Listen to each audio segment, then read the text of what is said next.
Alright guys, we're back and we're going to try to answer some of your questions. I know I've been terrible with that, so we're going to try to ask your questions. So, we had a question from Christy who has a lab and somebody gave her a collar that just has just the pager, which I think that's by Initech, and no.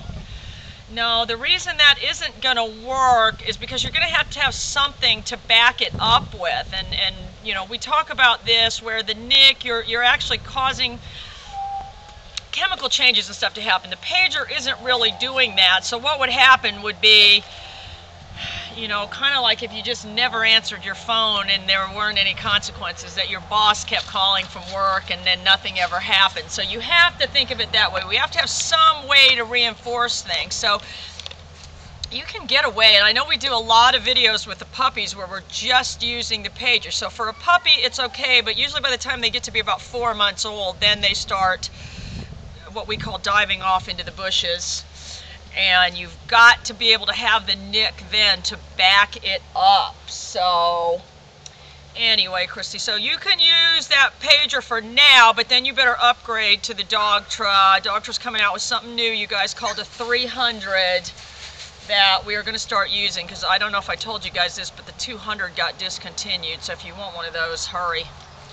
Anyway, and then we had a question from one of our viewers, Mark. Is there such a thing as too much NIC, and how much stimulus a day should we use? And that is a really, really good question, Mark. And there is such a thing as too much NIC.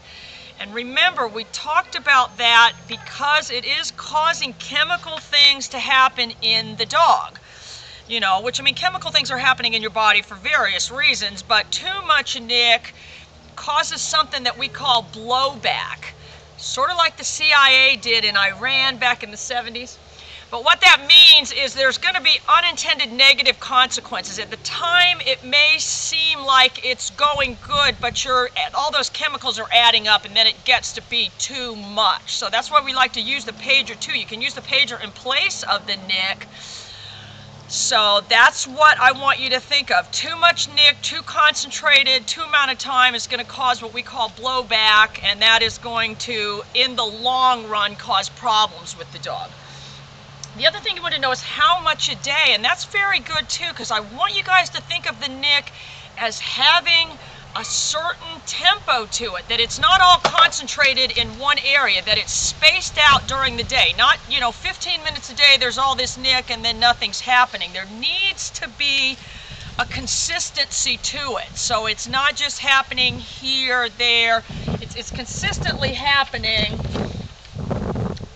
throughout the day. So people always want to know, how much time do we spend with them? Well, we collar them up in the morning, and then we, you know, we'll train them, but then we'll keep the collar on later when they're running around with the other dogs or something. And you've seen that. We've shown you guys that, where you're hitting the NIC, making the dog come back. So it sort of produces expectation, and you know, it's not overly concentrated in one small amount of time. So it's going to vary. I mean, some dogs are going to use more NIC than others, but for a general rule, you're looking at about 90% pager, 10% NIC, and honestly with some dogs 97% pager.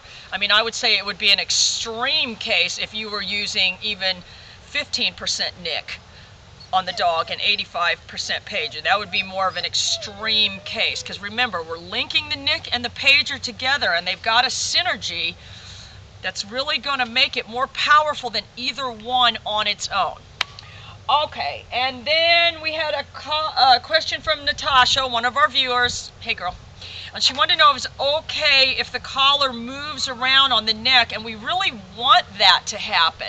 So you've got the collar on, it's tight enough that it's making contact, but it's not so tight it can't move around like that. So that way, if we're making the dog down, the box is here on the neck. If we're heeling, then the box is going to be more on the side. So the box is always opposing where we hook the leash. So if the collar's rotating around like that, that's really perfectly fine. And remember, you guys, what we always say, always, always, always hook your leash to the electronic collar, and always, always, always move the box so that's opposing where you hook the leash.